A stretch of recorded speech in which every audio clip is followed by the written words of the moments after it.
Hi guys, Jay here, and it's another lovely day in Europe. I know in the United States of America, it's on the East Coast. It's about 10 minutes after 12. So if you're out enjoying your lunch, hey, I'm a I won't take up your whole lunch hour. I'm glad to be before you.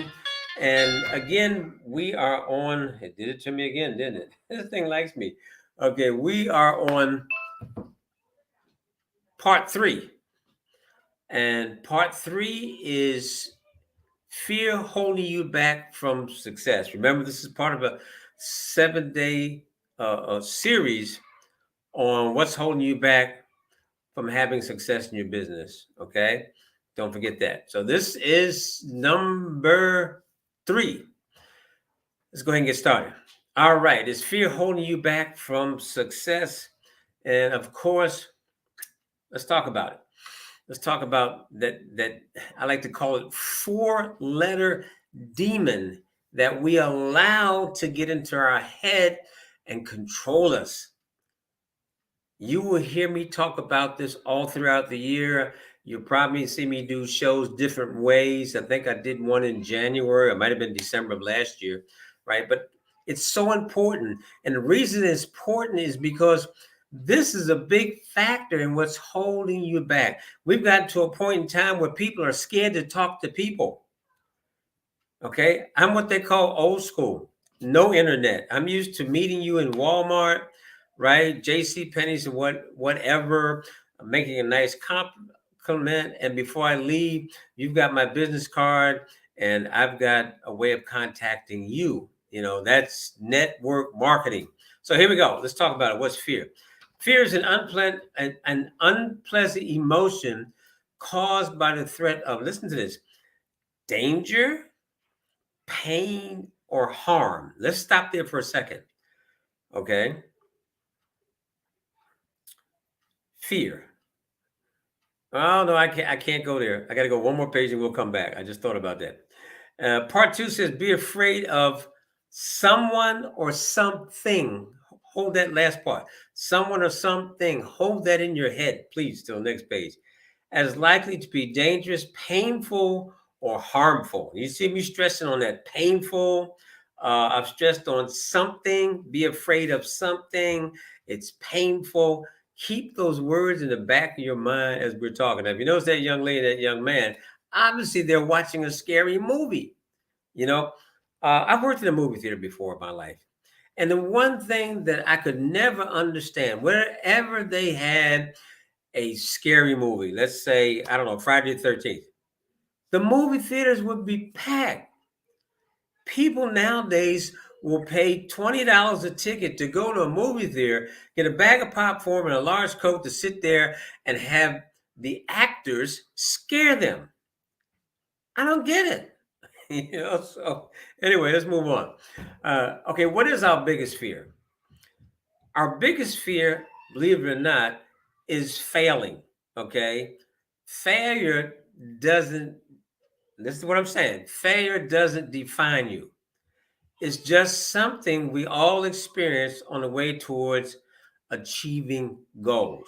Okay, if you're hearing voices behind me, my grandkids are here today. I asked my wife to keep them quiet. You try to keep a 2 and a 4-year-old quiet if you can. Okay. So again, what is our biggest failure? It's failing. Failure, again, does not define you. It's just something we all experience on the way towards our achieving our goal. I know you've heard before, possibly failing forward. Now, have I had some failures in my life? Yes. Right along with the successes. That's definitely a for sure. Our biggest inner enemy, listen to this, right? When we go talk about failure, is hearing the word no. Now, let's go back to the second slide when they were talking about that painful, right? Let me jump back there just for a second, and I'm going to show you what I'm talking about. I can get back there real quick. I'm learning how to maneuver this thing, so please hang in there. I saw it. It popped away again. Number two, it was. Yeah, there it is. Okay. It says, now remember, Our biggest fear, beside failure or a part of failure, is in hearing that word no. Okay. So here's my question to you: is no a threat of danger? Nah, it's not a threat of danger.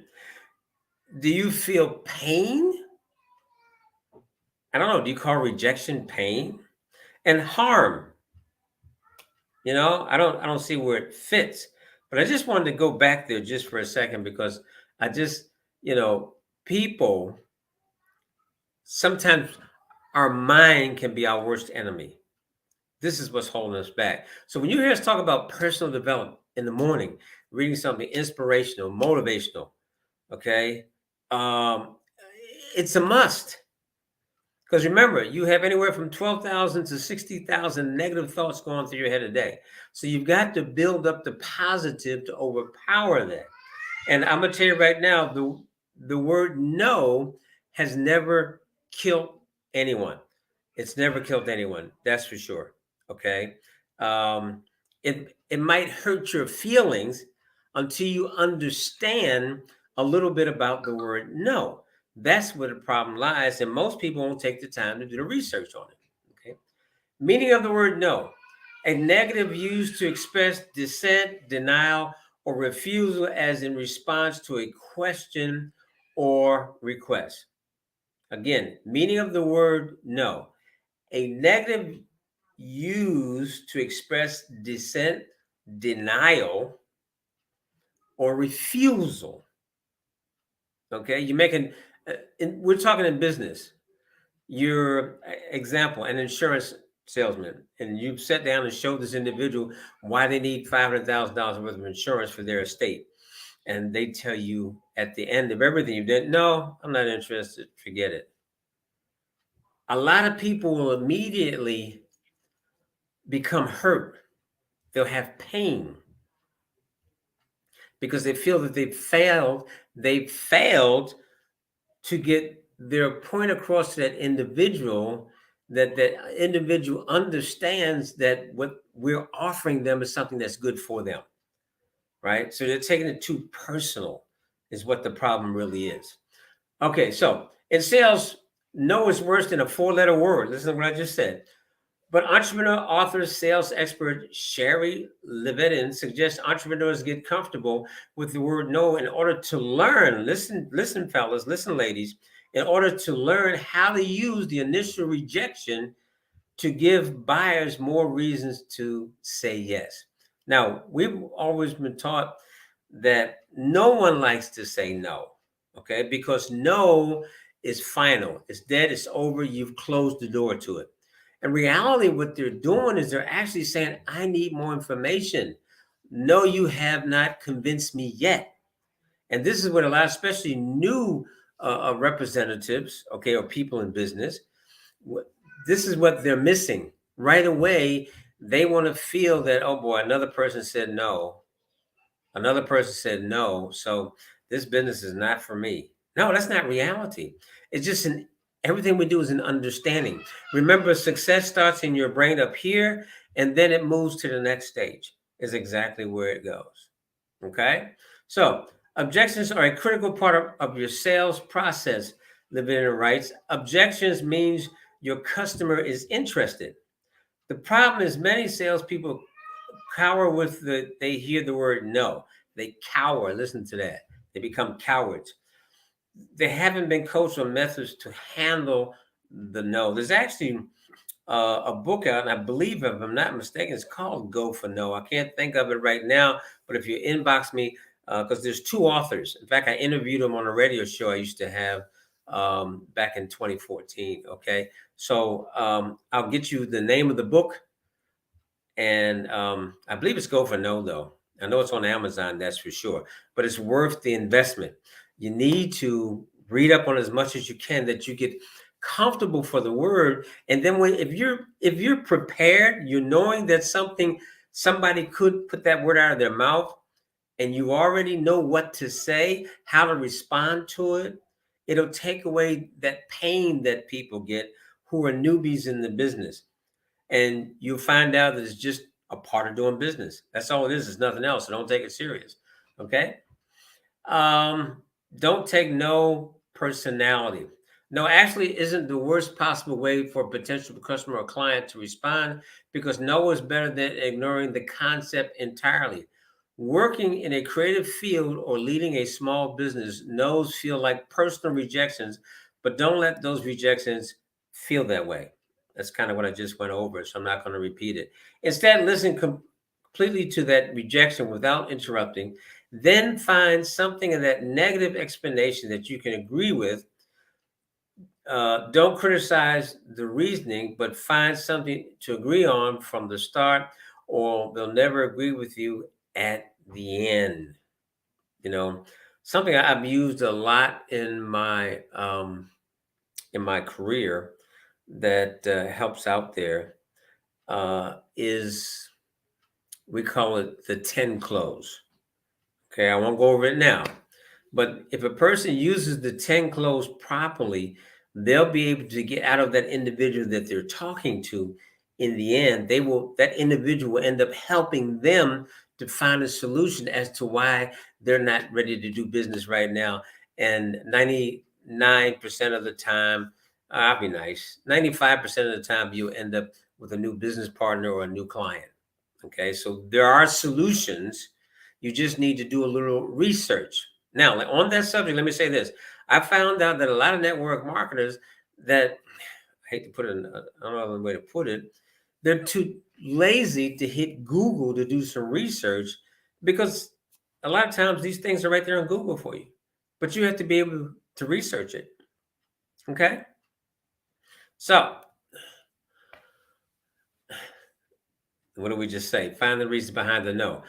No be a short two-letter word, but usually there's much more behind the response. If you can find the reason behind the rejection, you may be able to give the potential customer, a client, a reason to say yes. That's what we just discussed. Ask questions, ask questions, ask questions. Important in order to get to the root because of that no. All right. So, are they saying no because they just don't have the time to switch? Demonstrate now saying yes will save time later. Are they saying no because they've had a bad experience in the past? Share with them the strategies that you have in place to make sure that doesn't happen. This is just a couple of suggestions. So it says, and I guess I didn't read it right in my project. Are they saying no because they just don't have the time to switch? In other words, let's say you're in the electricity providing arena, right? And they're paying so many cents for something. And if they go with your company, then they'll be paying less. A lot of times people don't have the time, or they're too lazy to switch for their own benefit. Okay. This is what the point that they're, and I've experienced that before. People, okay. I'll stop there. Okay. Learn from the no's and listen to your customers. Sometimes pinpointing the reason behind the no allows you to detail what exactly about your product or service addresses that exact concern, in order to turn that no into what we all want and we love to hear, which is a yes. Other times that no is a way to gather ideas to improve your business and your approach. Let me stop there just for a second. You know what I've done before, sitting in a person's home? Okay. I'll actually sit there talking to an individual. They've already told me no, that I know that I'm not going to do any business that night. And I'll fold up my suitcase, or start folding up my suitcase, right? Putting my papers back into my bag. And as I'm doing that, I will actually ask them, I'll say something like, um, Barbara, Mike, you got to help me out. I got a question for you, okay? Because I know you're very nice and lovely people, and I've done my best, I believe, okay, to be able to show you where this plan that we're going over is beneficial for your family. But obviously, I left something out. I didn't do something right, and I really want to apologize for that. But can you help me out so I don't make this mistake with the next family? Can you share with me what it was that I did wrong in trying to show you how beneficial this program is to you? And then shut up. Okay? Believe me, people have asked me, help me to be able to turn that no in front of a yes, by because of the fact that I started putting the papers away, closing up, and they let down their guard. They're more comfortable, and they'll share with me what their real problem is. And this is what we're trying to do, is solve problems in our business, right? So that's just a little tip. Let me just end this sentence.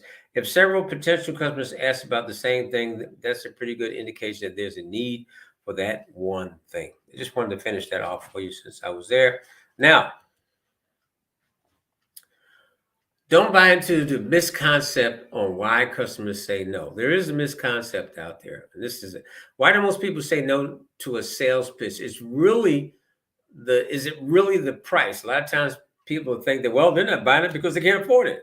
That's not reality. That's not true in most cases. While that's a common perception, it's not accurate. Some suggest that time, not money, is often one of the biggest reasons customers don't buy. Switching to a new computer system takes time. Switching to a new service provides time. Training a new freelancer takes time. So a lot of times it could be just time. Understanding the most common reasons behind a no allows you to focus on the potential no's. Therefore, the conversation starts and allows you to be upfront about the factors that make the concerns a non-issue. We just talked about that, just in another form. This right here, when you see me use these, it's a guideline, and I know you're reading ahead of me anyway, okay? But it just gives us something to talk about, because a lot of times as I'm reading it, other thoughts will come into my head from my past experience. And I hate to say it, but it's reality. Over 40 years worth of being in network marketing, or let's say direct marketing is the better way to say it. Okay. I've spent my whole life doing this. I got out of the military, what was it, 1974 till now. So I don't know. And in the military, I was answering questions too, because my job for 10 years was military finance. I was taking care of people's money. I've been taking care of people's money all my life. I don't know anything else. Okay. So knowing the most common answer doesn't replace actually listening to that customer's specific concerns. What did I just talk about? Close the briefcase, and then just ask the question. If you look up the 10 close, it will also give you another way of doing the same thing as we're doing right here. Okay. So now, this is one that this quote I love. I really love it. And yes, I'm going to read it to you because I don't want to miss anything. And I will talk about it either as I read it or when I'm finished. But this one you need to go back to more than once. Um, it says, our deepest fears is not that we are inadequate. Our deepest fear is that we are powerful beyond measure. It is our light, not our darkness, that most frightens us. We ask ourselves, who am I to be brilliant, gorgeous, talented, famous? Actually, who are you not to be? You're a child of God. Let's just stop and break that down right there. Just that pointer right there. Because there's so many nuggets in this poem right here. It says our deepest fear is not that we are inadequate. Our deepest fear is that we are powerful beyond measure. Mentally, we are. It's already been a known fact that we only use about 10% of our brain. Okay. Um, I hate hearing quotes as an example. You hear it a lot. People say, well, in network marketing, 90%, 97% of the people fail. Why do they fail? Fear. Fear of failure, fear of success. If you become successful in business, that means that if you have what we call a brick and mortar business, you might have to. Example, I had a clothing store once upon a time. You have to hire more salesmen. If you're an insurance agent and you're building your own region, you got to hire more reps. You have to train those reps, so it becomes more responsibility. So therefore, when they say that our deepest fear is that we're powerful beyond measure, it is our light, not our darkness. Right? Our light that frightens us. You as an individual, us as individuals, we have so much power that we don't know the power that we have. Okay? Let me go on. We ask ourselves, who am I to be brilliant, gorgeous, talented? We all have talents. God gave every one of us a talent, a purpose. Fabulous. Actually, Who are you not to be? You are a child of God. And then it goes on to say, your playing small does not serve the world. Think on that one for a second. Your playing small does not serve the world. Why do I say that? We need more. I'm just going to take America because that's where I'm from. We need more entrepreneurs. Okay. Now, as a black person, we need more representation in Congress. I'm being real with you. How do we do that? Who's in Congress? People with money. So money is not evil. Money can be used to change for the good in your neighborhood, in your community, in your state, in your government. But you need to become an entrepreneur to be able to build up the money to be able to be effective. Think about that. Think about the number of 501s that are out there. People who are doing good for other people, but it takes money to do that. I know I've gotten lost. Let me see if I can go back. Okay. Your playing small does not serve the world. There's nothing enlightening about shrinking so that other people won't feel insecure around you. I think about my own past. Um, I have a son, my oldest son. He is a regional director for large companies and he covers Germany and Switzerland, right? And this is something he's had since he's was the age of 3. And he's been able to grow up with that. He's the type of young man that will walk into a room and he lights up the room, you know. Why? Because he walks in with confidence. He's confident in himself. He loves himself. He knows what he can do. And people will feel that. If you would build yourself up that way in insurance, that, well, let me try it this way.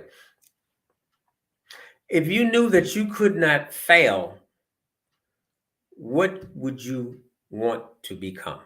Think about that. Don't have to answer it. What could you do? How much good could you do? We all have it in us. Our job is to bring it out of us, that our light might shine, just like they talked about up there. Okay? So I'm right on schedule. I'm watching the clock over in the corner. My apology. So there's nothing enlightening about shrinking to other people won't feel insecure around you. We all meant to shine. Shine your light, baby. Okay? I'll give you an example. One time I walked into a room. Okay? It was on a Saturday afternoon. I had an appointment with a gentleman. And I guess he forgot because when I got there, he had a party going on. And I walked by a group of young men. They were, like I said, they're having a party. So there was some drinks there. People were smoking. It was a little smoggy up in there back when I got there. And I walked by this 2 guys sitting there. One of the guys says, "Oh, you must be a Christian." And I said, "Yes, I like to believe that. But why did you say that?" He said, "I felt it when you walked by." Meaning when I walked into the room. Now you tell me, I want you to think about this. I'm not going, there's no answer for it. What he really meant. What did he feel that he saw in me when he walked into that room? Think about that one for a while. Okay. We were born to make manifest of the glory of God that is within us. This is down on this one. I'm gonna say this: every book, every motivational, every inspirational, every successful business book that you read out there, somewhere in that book, God and the Bible is mentioned. It might not be mentioned in biblical terms, but you can read it right there in their word. They try to write it so people don't get insulted. Maybe someone who doesn't have faith might be reading it, but you know it when you see it. It's written right there. You can't do it without his help. So when we talked about mind, body, and soul, the spirit is what's going to be successful because your information has to come from somewhere. Yes, you can write down a vision, you can write down a goal, but you need direction. right? Now, your sponsor, leaders in your company, yeah, they can give you man's direction, but they can't give you that real direction you need. Because you can have all the training in the world, and if you're not willing to digest it and then put it back out into the universe, nothing's going to happen. You just learned something. You just sit there and read a book on a Sunday afternoon. That's all. Okay, where did I stop at? It's not just in some of us, it's in everyone. And as we let our own light shine, we're consciously give other people permission to do the same. I always believe this. I lead by example for my team. Okay.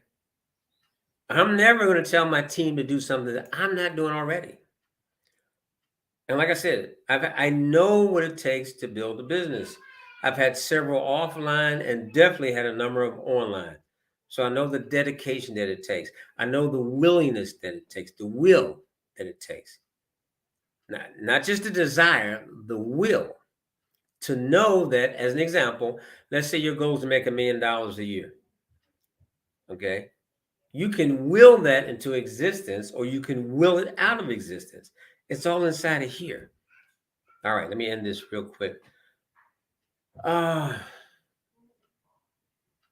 we are liberated from our own fear.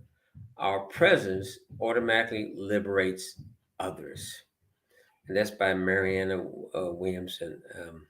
I'm going to be using this more than once in this year. In fact, I think I'm going to blow it up and put it on my wall. I just think it's so beautiful. Okay, I first time I heard it was in a movie, Coach Carter, I believe. A young man said that in there, and I happened to stumble upon it again. And I'm 6 minutes over my 20 minutes, so I'm gonna do what I always do. I'm gonna end this one by saying what I love to say is that well, number one, if you like what you just saw, please of course give me a like. Go on YouTube, give me a like. Okay, share this with somebody. It needs to be gotten out there. Don't keep it to yourself. Okay, and if you do or use the wisdom that I'm passing on to you, I know I will see you at the top. And for those that decide not to, we will be waving to you from the top. God bless. Always remember, God loves you, and so do I. See you tomorrow. Bye.